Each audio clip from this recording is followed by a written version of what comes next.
Welcome back. Today's book is a New York Times bestseller, which covers the topics of vulnerability and shame. We all crave connection, but fear often holds us back.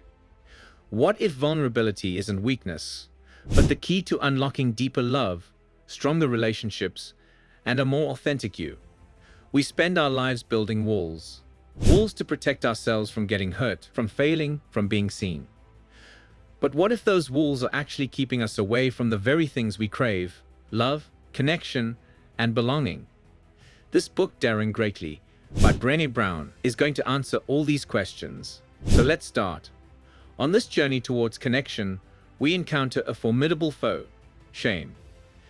Shame, that burning feeling of inadequacy, whispers in our ears, telling us we're not good enough. To shield ourselves from this painful vulnerability, we build elaborate armor. We become perfectionists, striving to create an unblemished facade. We become people pleasers, molding ourselves to fit in. This armor, however, comes at a cost. It isolates us, creating a disconnect between our authentic selves and the world around us. We become afraid to be real, to express our true feelings, or to risk putting ourselves out there for fear of judgment.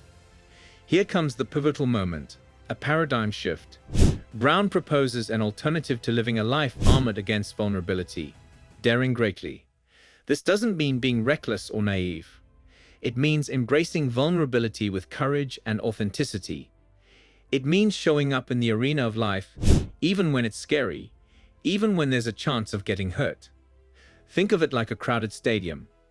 Most of us are stuck in the comfortable stands, watching others play the game of life. Daring greatly means stepping onto the field, taking risks, and being vulnerable. The rewards of daring greatly are immense. Brown argues that vulnerability is the birthplace of love, joy, creativity, and genuine connection. When we allow ourselves to be vulnerable, we open the door to intimacy and empathy. We build stronger relationships, both personal and professional. Let's explore some specific benefits. Deeper connections. When we open ourselves up emotionally, we invite others to do the same.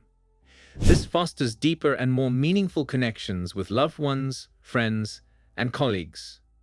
Self-compassion. Vulnerability allows us to be kinder to ourselves. By acknowledging our flaws and imperfections, we can break free from the shackles of self-criticism and embrace self-compassion. Creativity and innovation. Vulnerability allows us to experiment, take risks, and explore new ideas. It fosters an environment where creativity can flourish and innovation can be born. But vulnerability also awakens shame, those insidious gremlins that whisper doubts and insecurities. Brown helps us understand the origins of shame and how it manifests in our lives. She introduces the concept of shame resilience, the ability to recognize shame, understand its triggers, and develop healthy coping mechanisms. Now let's talk about some key strategies to build shame resilience. 1. Mindfulness. Be aware of your triggers and the physical sensations associated with shame. 2. Self-compassion. Challenge shame with self-compassionate thoughts and affirmations. 3. Reach out.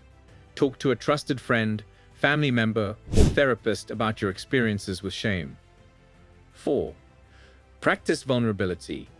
Start small by being vulnerable with someone you trust. This isn't about achieving perfection, but about embracing your authentic self, flaws and all. It's about living with courage, compassion, and vulnerability. Brown lays out the core tenets of wholehearted living: cultivating courage and authenticity. Live by your values, speak your truth, and be willing to take risks. Embracing vulnerability. Allow yourself to be seen, heard, and loved, imperfections and all. Building connection. Invest in meaningful relationships based on trust and empathy. Living wholeheartedly. Pursue your passions and embrace the messy journey of life. After this, Brown doesn't stop at personal relationships. She argues that vulnerability is essential for effective leadership. Leaders who dare to be vulnerable create a culture of trust and authenticity, leading to higher engagement and better results. Daring greatly is a call to action. It's an invitation to shed the armor of perfectionism and embrace the courage to be vulnerable. It's a journey of self-discovery and transformation. That's all for today, and please don't forget to subscribe. Thank you.